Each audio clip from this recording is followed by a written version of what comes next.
ഉമ്മൻചാണ്ടി എന്ന് കേൾക്കുമ്പോൾ മനസ്സിലേക്ക് എത്തുന്ന ചിത്രം എന്താണ്? വലിയൊരാൾക്കൂട്ടം, അതിൽ അലിഞ്ഞു ചേർന്ന് അവരിൽ ഒരാളായി നീങ്ങുന്ന നേതാവ്. കേരളത്തിലെ ഏറ്റവും ജനകീയനായ രാഷ്ട്രീയ നേതാക്കളിൽ ഒരാളാണ് ഉമ്മൻചാണ്ടി. ഉമ്മൻചാണ്ടിയുടെ മരണാനന്തരം ഒഴുകിയെത്തിയ ആൾക്കൂട്ടം മാത്രം മതി അദ്ദേഹത്തിൻ്റെ വ്യക്തിത്വത്തിൻ്റെ പ്രത്യേകത മനസ്സിലാക്കാൻ. ഉമ്മൻചാണ്ടി ഓർമ്മയായിട്ട് 1 വർഷമാകുന്നു. അദ്ദേഹത്തിൻ്റെ അനുസ്മരണത്തിനായി സംഘടിപ്പിച്ച ചടങ്ങാണ് ഇപ്പോൾ വിവാദമാകുന്നത്. മുഖ്യമന്ത്രി പിണറായി വിജയനാണ് അനുസ്മരണ ചടങ്ങ് ഉദ്ഘാടനം ചെയ്തത്. മരണശേഷം നടന്ന അനുസ്മരണ ചടങ്ങിൽ പിണറായി വിജയനെ പങ്കെടുപ്പിച്ചതിൽ കോൺഗ്രസിലെ ഒരു വിഭാഗത്തിന് അതൃപ്തി ഉണ്ടായിരുന്നു. വീണ്ടും ഉമ്മൻചാണ്ടി അനുസ്മരണത്തിന് പിണറായി വിജയനെ ക്ഷണിച്ചതിലുള്ള അതൃപ്തി പാർട്ടി പ്രവർത്തകർ പരസ്യമായി തന്നെ പ്രകടിപ്പിക്കുന്നുണ്ട്. മാത്രമല്ല, സോളാർ ആരോപണ സമയത്ത് കുടുംബം ഒറ്റപ്പെട്ടു പോയെന്ന് ഉമ്മൻചാണ്ടിയുടെ ഭാര്യ പറഞ്ഞിരുന്നു. ഇതിന് മറുപടിയുമായി രമേശ് ചെന്നിത്തല രംഗത്ത് വന്നു. ഉമ്മൻചാണ്ടിയെ കോൺഗ്രസ് ഒറ്റപ്പെടുത്തിയിട്ടില്ലെന്നും ആരോപണ കാലത്ത് അദ്ദേഹത്തോടൊപ്പം ഉറച്ചു നിൽക്കുകയാണ് ചെയ്തതെന്നുമാണ് ചെന്നിത്തല പറഞ്ഞത്. സോളാർ ആരോപണ കാലത്ത് ഉമ്മൻചാണ്ടിയെ കടന്നാക്രമിച്ച പിണറായി വിജയനെ പുകഴ്ത്തി സംസാരിച്ചതാണ് കോൺഗ്രസ് പ്രവർത്തകരെ ചൊടിപ്പിച്ചിരിക്കുന്നത്. ഉമ്മൻചാണ്ടിയുടെ ചികിത്സയുമായി ബന്ധപ്പെട്ട് പിണറായി വിജയൻ നൽകിയ സഹായങ്ങൾ എടുത്തു പറഞ്ഞായിരുന്നു ചാണ്ടി ഉമ്മൻ അനുസ്മരണ വേദിയിൽ പ്രസംഗിച്ചത്. പറഞ്ഞത് വ്യക്തിപരമായ കാര്യമായിരുന്നുവെന്നും അതൊരു രാഷ്ട്രീയ വേദി അല്ലായിരുന്നു എന്നുമാണ് ചാണ്ടി ഉമ്മൻ മറുപടി നൽകുന്നത്. തെറ്റിദ്ധാരണ ഉണ്ടായെങ്കിൽ ക്ഷമ ചോദിക്കുന്നതായും ചാണ്ടി ഉമ്മൻ പറഞ്ഞു. ഉമ്മൻചാണ്ടിയെ സ്നേഹിക്കുന്നത് കൊണ്ടാണ് സാമൂഹ്യ മാധ്യമങ്ങളിലടക്കം ഇത്രയേറെ വിമർശനമുണ്ടായത്. നേരത്തെ ഉമ്മൻചാണ്ടിയെ കൊല്ലാൻ ശ്രമിച്ചവനെന്ന ആക്ഷേപം പോലും എനിക്കെതിരെ ഉണ്ടായിട്ടുണ്ട്, ചാണ്ടി ഉമ്മൻ പറഞ്ഞു. കല്ലെറിഞ്ഞവരോട് ക്ഷമിച്ച പിതാവിൻ്റെ പാതയിലാണ് ഞാൻ. പിതാവിനെ ഞാൻ കൊല്ലാൻ ശ്രമിച്ചെന്ന പ്രചാരണത്തോട് പോലും ക്ഷമിച്ചു. പിണറായിയോടുള്ള രാഷ്ട്രീയ വിയോജിപ്പ് തുടരും. പിതാവിനോടുള്ള സ്നേഹം കാരണമാണ് സൈബർ ആക്രമണം. എൻ്റെ പ്രസ്താവന തെറ്റിദ്ധാരണ ഉണ്ടാക്കിയിട്ടുണ്ടെങ്കിൽ ക്ഷമ ചോദിക്കുന്നുവെന്നും ചാണ്ടി ഉമ്മൻ പറഞ്ഞു. മോദിയെ ആലിംഗനം ചെയ്ത രാഹുൽ ഗാന്ധിയാണ് എൻ്റെ നേതാവ്. വാജ്പേയിയെ വിദേശത്ത് ചികിത്സയ്ക്ക് അയച്ചതിൽ രാജീവ് ഗാന്ധിയുടെ പങ്ക് എല്ലാവർക്കും അറിയാവുന്നതാണെന്നും ചാണ്ടി ഉമ്മൻ പറഞ്ഞു. ഉമ്മൻചാണ്ടിയുടെ അനുസ്മരണ പരിപാടിയിൽ മുഖ്യമന്ത്രി പിണറായി വിജയനെ പ്രശംസിച്ച ചാണ്ടി ഉമ്മനെ വിമർശിച്ച് മുതിർന്ന അഭിഭാഷകൻ ജോർജ് പൂന്തോട്ടം രംഗത്തെത്തിയിരുന്നു.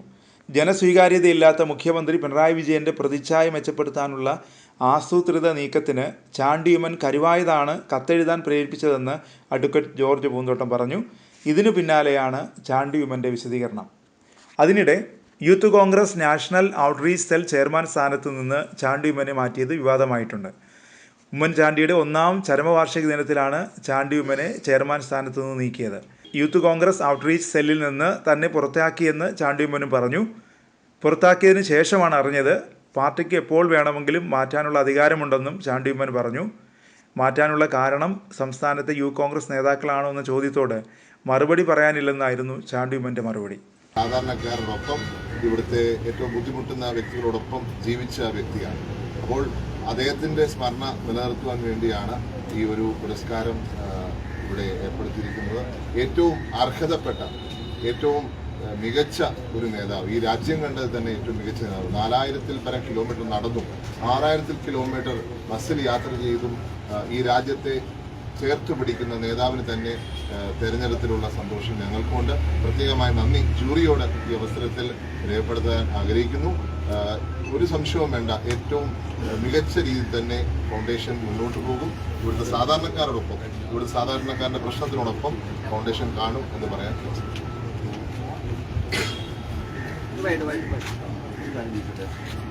വേറെ വേറെ വിഷയങ്ങളൊന്നും ചോദിക്കാൻ തയ്യാറാണ്. ഫംഗ്ഷനിൽ വെച്ചിട്ട് പിണറായി വിജയനെ താങ്കൾ പുകഴ്ത്തി സംസാരിക്കുന്നത് ഒരു ഇഷ്യൂ ആയിട്ട് പലരും അത് ഉന്നയിക്കുന്നുണ്ട്. അങ്ങനെ ചെയ്യേണ്ടിയിരുന്നില്ല, അദ്ദേഹം ഉമ്മൻചാണ്ടി ദ്രോഹിച്ച ഒരാളാണ്. അങ്ങനെ ഒരാളെ താങ്കൾ പുകഴ്ത്തിയത് ശരിയായില്ല എന്ന് പൊതുവെ ഒരു വിമർശനമായി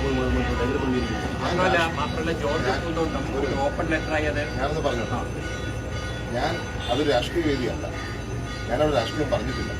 രാഷ്ട്രീയമായി എന്ത് നടന്നു എന്നുള്ളത് അതോടെ ഞാൻ മിണ്ടിയിട്ടില്ല. എൻ്റെ പിതാവിൻ്റെ അനുസ്മരണ വേദിയാണ്. എൻ്റെ പിതാവിനെ ഓർക്കുന്ന സമയത്ത് അദ്ദേഹം ഉണ്ടായിരുന്ന സമയത്ത് നടന്ന കാര്യങ്ങൾ എന്താണെന്ന് മാത്രമേ ഞാൻ പറഞ്ഞിട്ടുള്ളൂ. അതിനകത്ത് രാഷ്ട്രീയമായി ശരിയോ തെറ്റോ എന്ന് ഞാൻ പറഞ്ഞിട്ടുണ്ട്, ശരിയെന്ന് ഞാൻ പറഞ്ഞിട്ടുണ്ട്. ഒരു രാഷ്ട്രീയക്കാരൻ്റെ ജീവിതത്തിൽ ഉണ്ടായ സംഭവം ഞാൻ സൂചിപ്പിച്ചു. അതിനെ വേറൊരു തലത്തിൽ എങ്ങനെ വളർത്തിയെടുക്കുന്നു നമുക്കറിയാം. അടൽ ബിഹാരി വാജ്പേയി പറഞ്ഞിട്ടുണ്ട്, രാജീവ് ഗാന്ധി എങ്ങനെയാണ് അദ്ദേഹത്തെ വിദേശത്തേക്ക് അയച്ചിട്ടുള്ളത്? അതൊരു വ്യക്തിപരമായ കാര്യമല്ല. ഞാൻ വ്യക്തിപരമായ ഒരു കാര്യം മാത്രമാണ് സൂചിപ്പിച്ചത്. അതിനെ വേറെ തലത്തിലേക്ക് കൊണ്ടുവരുന്നതാണ് എന്റെ അഭ്യർത്ഥന. കാരണം എന്റെ പിതാവിന്റെ ഓർമ്മ നടക്കുന്ന ദിവസമാണ്. ഈ ഒരു ദിവസം 1 വർഷം മുമ്പ് എൻ്റെ അടുത്ത് വന്ന ഒരു ചോദ്യം ചോദിച്ചു. ഒരു സിനിമാ നടൻ എൻ്റെ പിതാവിനെ പറ്റി പറഞ്ഞ അഭിപ്രായം. ഞാൻ അപ്പോൾ എന്താണ് മറുപടി പറഞ്ഞത്? എനിക്കൊരു വിരോധവുമില്ല. ഇന്നും എനിക്ക് അതാണ് നിലപാട്. എൻ്റെ പിതാവ് എനിക്കൊരു വഴി കാണിച്ചു തന്നിട്ടുണ്ട്. എന്താണ്? ക്ഷമയുടെ പാത, സഹിഷ്ണുതയുടെ പാത. എൻ്റെ പിതാവിനെ കല്ലെറിഞ്ഞവരോട് ക്ഷമിച്ച വ്യക്തിയാണ് എൻ്റെ പിതാവ്. ആ കല്ലെറിഞ്ഞ വ്യക്തിയുടെ അമ്മയുടെ നിന്നാണ് ഞാൻ എൻ്റെ ഡെപ്പോസിറ്റ് സ്വീകരിച്ച് ഞാൻ കൊടുത്തത്. എനിക്ക് എൻ്റെ പിതാവിന്റെ വഴിയല്ലാതെ വേറെ വഴിയില്ല. എൻ്റെ നേതാവിന്റെ പാത എന്താണ്? എൻ്റെ നേതാവ് തൻ്റെ പിതാവിനെ കൊന്നവരോട് ക്ഷമിച്ച വ്യക്തിയാണ്. ശ്രീമതി സോണിയാഗാന്ധിയും പ്രിയങ്ക ഗാന്ധിയും കാണിച്ച എന്താണ്? അവരോട് ക്ഷമിച്ച വ്യക്തിയാണ്. ശ്രീ നരേന്ദ്രമോദിയെ സ്നേഹപൂർവ്വം ആശ്ലേഷിച്ച വ്യക്തിയാണ് എൻ്റെ നേതാവ്.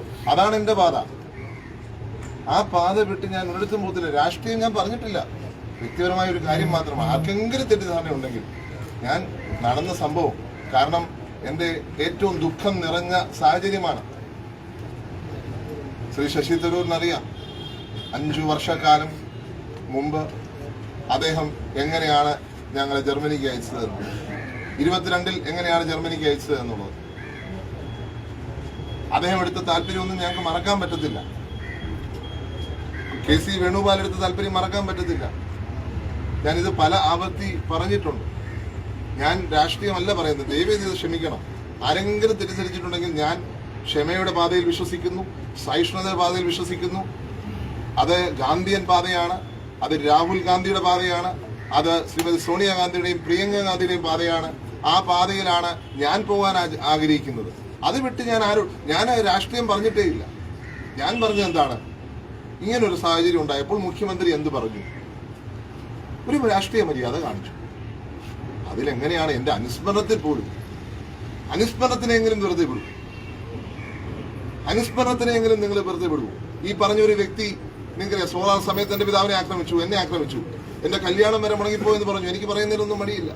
എൻ്റെ കല്യാണം വരെ മുടങ്ങിപ്പോയെന്ന് പറഞ്ഞു. ഞാനൊരു കേസ് പോലും കൊടുത്തിട്ടില്ല. അതും ക്ഷമയുടെ പാതയല്ലേ? അതും സഹിഷ്ണുതയുടെ പാതയല്ലേ? 22 പറഞ്ഞു ഞാൻ എൻ്റെ പിതാവിനെ കൊല്ലുവാൻ ശ്രമിച്ചു. ഞാൻ ഒന്നും വേണ്ടിയിട്ടില്ല. എൻ്റെ ക്ഷമയുടെ പാതയിലാണ് അങ്ങ് നിൽക്കുന്നതെന്ന് അങ്ങ് മറക്കരുത് എന്നാണ് ഈ അവസരത്തിൽ പറയാനുള്ളത്. ആ ക്ഷമയുടെ പാതയിൽ തന്നെ മുന്നോട്ട് പോകും. രാഷ്ട്രീയമായി അഭിപ്രായ വ്യത്യാസമുണ്ട്. ഞാൻ മുഖ്യമന്ത്രിക്കെതിരെ കറുത്ത് ഉടുത്ത് വഴിയിലിരുന്ന് മുഖ്യമന്ത്രിയെ കരിങ്കൊടി കാണിച്ച ആളാണ്. രാഷ്ട്രീയമായി എതിർപ്പ് തുടരും. രാഷ്ട്രീയ അഭിപ്രായ വ്യത്യാസമുണ്ട്. പക്ഷേ അതേസമയം റിക്കൺസിലിയേഷനും ഉണ്ട്. നമ്മുടെ ഒരു സമൂഹം ഒന്നിച്ചു പോകണമെങ്കിൽ എല്ലാവരും വേണം. ആരെയും മാറ്റി നിർത്താൻ പറ്റത്തില്ല. ഡോക്ടർ തരൂരും എന്നിൽ നിന്ന് വ്യത്യസ്തമായ അഭിപ്രായം പറയുന്നത് ഞാൻ വിശ്വസിക്കുന്നില്ല. കാരണം അങ്ങും അങ്ങനെയൊക്കെ തന്നെയാണ് കാര്യങ്ങൾ മുന്നോട്ട് കൊണ്ടുപോകുന്നത് എന്ന് ഞാൻ വിശ്വസിക്കുകയാണ്. ഞാൻ അവിടെ ഉണ്ടായിരുന്ന സമയത്ത് ഞാനും ചാണ്ടിയോൻ പറഞ്ഞത് ആ സ്പിരിറ്റ് തന്നെയാണ് കണ്ടത്. മുഖ്യമന്ത്രി നിങ്ങൾക്കറിയാം, ഉമ്മൻചാണ്ടിയെ കുറിച്ച് പല നല്ല വാക്കുകൾ പറഞ്ഞു. അങ്ങനെ ഒരു അവസരമായിരുന്നു ഇത്. രാഷ്ട്രീയം കളിക്കുന്ന ഒരു വേദിയെ ഞാനും കണ്ടില്ല. അപ്പോൾ ചാണ്ടിയോൻ പറഞ്ഞതൊക്കെ എൻ്റെ അഭിപ്രായത്തിൽ ശരി തന്നെയാണ്. അദ്ദേഹത്തെ ഏത് സ്പിരിറ്റിലാണ് സംസാരിച്ച് എല്ലാവരെയും കുറിച്ച്, അവിടെ വേദിയിരിക്കുന്ന എല്ലാവരെയും കുറിച്ച് സംസാരിച്ച പോലെ തന്നെ പിന്നെ മുഖ്യമന്ത്രിയും സംസാരിച്ചു. അദ്ദേഹം ആ സ്പിരിറ്റിൽ അദ്ദേഹത്തിൻ്റെ ഒരു നല്ല വാക്ക് പറഞ്ഞു. ഇതിൽ രാഷ്ട്രീയം കാണാൻ ഒരു ആവശ്യം ഞാൻ കാണുന്നില്ല. നിങ്ങൾക്ക് നല്ലപോലെ അറിയാം, ഈ നമ്മുടെ രാഷ്ട്രീയത്തിൽ പിന്നെ കുറച്ചൊരു കൂടുതൽ എന്താ പറയുക, ഒരു പോളറൈസേഷൻ വന്നിട്ടുണ്ട് എല്ലാ ഭാഗത്തും. പക്ഷെ നമ്മുടെ രാജ്യം നന്നാവുന്നുണ്ടെങ്കിൽ എല്ലാവരും ഉൾക്കൊള്ളുന്നൊരു പുരോഗതിയും എല്ലാവരും ഉൾക്കൊള്ളുന്നൊരു വികസനം, അവസാനത്തെ എല്ലാവരും ഉൾക്കൊള്ളുന്ന ഒരു രാഷ്ട്രീയം വേണം. നിങ്ങൾ ഒരുപക്ഷെ ചിലർ ഓർക്കുന്നുണ്ടോ, ഞാൻ ആദ്യം ഇലക്ഷൻ മത്സരിച്ചപ്പോൾ ഞാൻ പറഞ്ഞൊരു കാര്യമായിരുന്നു, ശ്രീ നാരായണ ഗുരു പറയുന്ന പോലെ മതം ഏതായാലും മനുഷ്യൻ നന്നായി മതി പറയും. ഞാൻ എപ്പോഴും പറയും, രാഷ്ട്രീയം ഏതായാലും രാഷ്ട്രം നന്നായി മതി. ഇങ്ങനെയുള്ള കാര്യത്തിൽ നമുക്ക് രാഷ്ട്രീയത്തിന് അതീതമായിട്ട് കാണുന്നതാണ് എൻ്റെയും വിശ്വാസം. ശ്രീ ചാണ്ടി ഉമ്മൻ അങ്ങനെ പറഞ്ഞു, ഈ വിമർശന രാഷ്ട്രീയ പ്രതിയോഗികളിൽ നിന്നല്ല വന്നത്. സോഷ്യൽ മീഡിയയിലൊക്കെ വ്യാപകമായി അങ്ങയുടെ അനുയായികൾ വിശ്വസിക്കുന്ന യൂത്ത് കോൺഗ്രസ് അടക്കം അങ്ങയെ വലിയ തരത്തിൽ സൈബർ ആക്രമണം നടത്തുന്നു. ഞാനതിലൊന്നും വിഷമം കാണുന്നില്ല. കാരണം എൻ്റെ പിതാവിനോടുള്ള സ്നേഹം കൊണ്ടാണ് അത് പറയുന്നത്. എൻ്റെ പിതാവിനെ അത്രയ്ക്ക് സ്നേഹിക്കുകയാണ്, അത്രയ്ക്ക് ആത്മാർത്ഥമായി സ്നേഹിക്കുകയാണ്. അവര് ഞാൻ പറഞ്ഞ സ്പിരിറ്റ് തെറ്റിദ്ധരിച്ച് ചെയ്യുന്നതാണ്. എൻ്റെ സ്പിരിറ്റ് എന്താണ്? എൻ്റെ സ്പിരിറ്റ് എന്ന് പറഞ്ഞാൽ സഹിഷ്ണുതയുടെ സ്പിരിറ്റ്. എൻ്റെ പിതാവ് എനിക്ക് കാണിച്ചു തന്ന സ്പിരിറ്റ്. ഞാൻ പറയാം, എൻ്റെ പാർട്ടി എനിക്ക് കാണിച്ചത്. എൻ്റെ പാർട്ടി എൻ്റെ പിതാവിന്റെ മരണശേഷം ആദ്യം വിളിച്ചത് പിണറായി വിജയനെയാണ്. അത് ആ പരിപാടിക്ക് അത് എനിക്ക് എൻ്റെ പാർട്ടിയും എൻ്റെ നേതാക്കന്മാരും എൻ്റെ പിതാവും കാണിച്ചു തന്ന പാതയല്ലാതെ ഏത് പാത എനിക്കുള്ളത്? അത് അത് ആരെങ്കിലും തെറ്റിദ്ധരിച്ചിട്ടുണ്ടെങ്കിൽ നിങ്ങളോടൊക്കെ ഞാൻ ക്ഷമ ചോദിക്കുന്നു. രാഷ്ട്രീയമായിട്ടുള്ള കാര്യമല്ല ഞാൻ പറഞ്ഞത്, വ്യക്തിപരമായിട്ടുള്ള കാര്യം. അതായത് പന്നിയൻ രവീന്ദ്രൻ, നിങ്ങൾ ഓർത്തു, പന്നിയൻ രവീന്ദ്രൻ കല്ലെറിയപ്പെട്ടതിന് ശേഷം ഉമ്മൻചാണ്ടി എന്ത് കാണിച്ചു എന്നാണ് പറഞ്ഞത്. പന്നിയൻ രവീന്ദ്രൻ കല്ലേറ് കൊണ്ട ഉമ്മൻചാണ്ടി ആദ്യം പോലീസിനെ വിട്ടത് ശ്രീ പിണറായി വിജയൻ എന്ന് പറയുന്ന CPM-ന്റെ സെക്രട്ടറിയെ സംരക്ഷിക്കാനാണ്. CPM-ന്റെ സെക്രട്ടറിയെ സംരക്ഷിക്കാൻ അതെ പോലീസ് എസ്കോർട്ടോടുകൂടിയാണ് ശ്രീ പിണറായി വിജയൻ അന്ന് തിരിച്ച് വീട്ടിൽ പോകുന്നത്. പ്രത്യേകമായ മുഖ്യമന്ത്രിയുടെ നിർദ്ദേശപ്രകാരം. അതാണ് എന്റെ പാത. ഞാൻ ഇന്നും ഓർക്കുന്ന ഒരു സാഹചര്യമുണ്ട്. APJ അബ്ദുൽ കലാം അവരുടെ കബറടക്കം. ആ കബറടക്കത്തിൽ ഞാനും എൻ്റെ പിതാവിനോടൊപ്പം പോയിരുന്നു. ഒരു സമയം വന്നപ്പോൾ ശ്രീ അച്യുതാനന്ദനെ എവിടെയോ വെച്ച് കാണാൻ പറ്റിയില്ല. എൻ്റെ പിതാവിൻ്റെ എന്താ പറയുക, ഒരു വിഷമം കണ്ടപ്പോൾ എന്നെ പോലും ഇത്ര വിഷമിച്ച് നോക്കിയിട്ടില്ല എന്ന് എനിക്ക് തോന്നുന്നു. എന്നെ പോലും ഇത്രയും വിഷമിച്ച് കണ്ടെത്തി കാണത്തില്ല. പക്ഷെ അദ്ദേഹത്തെ കണ്ടെത്തിയതിനു ശേഷം മാത്രമാണ് എൻ്റെ പിതാവ് അറസ്റ്റ് ചെയ്തത്. അത്രയ്ക്ക് ഒരു മര്യാദ പരസ്പരം പുലർത്തുന്ന രാഷ്ട്രീയമാണ് ഉള്ളത് എന്നാണ് എൻ്റെ വിശ്വാസം. ഈ രാഷ്ട്രീയ വ്യക്തിപരമായ കാര്യമാണ് ഭരണവേദിയിൽ പറഞ്ഞതെന്ന് പറഞ്ഞു. രാഷ്ട്രീയമായി മുഖ്യമന്ത്രിയായിരുന്ന പിണറായി വിജയൻ ഉമ്മൻചാണ്ടിയെ ദ്രോഹിച്ചു എന്ന് വിശ്വസിക്കുന്നു. അതല്ല, ഇവിടെ CBI കേസെടുത്ത ആരാണെന്നും CBI ഏത് കേസെടുത്തു എന്നും ഏത് സമയത്ത് പോലീസിനെ കൊണ്ട് കേസെടുക്കാൻ ശ്രമിച്ചു എന്നൊക്കെ നമുക്കറിയാലോ. ഞാൻ അതിലേക്കൊന്നും കടക്കുന്നില്ല. ഞാൻ പറഞ്ഞെന്താ, ഈ വേദിയിൽ രാഷ്ട്രീയമല്ല എന്ന് മാത്രമേ പറഞ്ഞുള്ളൂ. ആ രാഷ്ട്രീയം പറയേണ്ട വേദിയല്ല. അനുസ്മരണ ചടങ്ങിൽ അതല്ല വേദി എന്നുള്ളത് മാത്രമേ. അത് യാഥാർത്ഥ്യമായി നിലനിൽക്കുന്നു. രാഷ്ട്രീയമായി നിൽക്കുന്നു. ഇവിടെ സംഭവിച്ച കാര്യങ്ങൾ ആർക്കാ സംശയമുള്ളത്? എന്തെങ്കിലും സംശയമുണ്ടോ ആ കാര്യത്തിൽ? I don't think any doubt is there. എന്താണ്, ആരാണ് കേസെടുത്തത്? മുഖ്യമന്ത്രിയല്ലേ. ആരാണ് മലപ്പുറം സമയത്ത് പറഞ്ഞത്? മുഖ്യമന്ത്രി. സംശയമുള്ളൂ. അങ്ങനെ ഈ അനുസ്മരണത്തിന്റെ അതിനെ ഉമ്മൻചാണ്ടിയുടെ 1ാം വാർഷിക ദിവസം തന്നെ യൂത്ത് കോൺഗ്രസിന്റെ ഔട്ട്റീച്ച് ചെയർമാൻ സ്ഥാനത്ത് നിന്ന് ഒഴിവാക്കിയെന്നൊരു വാർത്ത വരുന്നു. അത് അങ്ങയോട് ചോദിച്ചില്ല, വിശദീകരണം ചോദിച്ചില്ലെന്ന അഭിപ്രായങ്ങൾ പുറത്തു വരുന്നു. എന്നെ പുറത്താക്കിയതിനു ശേഷമാണ് ഞാൻ അറിഞ്ഞത് എന്നുള്ള യാഥാർത്ഥ്യം. പക്ഷെ അതിൽ എനിക്കൊരു വിഷമവുമില്ല. പാർട്ടിയാണ് എല്ലാം. പാർട്ടിക്ക് എപ്പോൾ വേണമെങ്കിലും എന്നെ മാറ്റാം. പാർട്ടിക്ക് ഏത് പൊസിഷനിലേക്കും എന്നെ സ്ഥാനത്ത് നിന്ന് മാറ്റാൻ എല്ലാ അവകാശവും പാർട്ടിക്കുണ്ട്. ഞാൻ എന്നും പാർട്ടിക്ക് കൂടെ.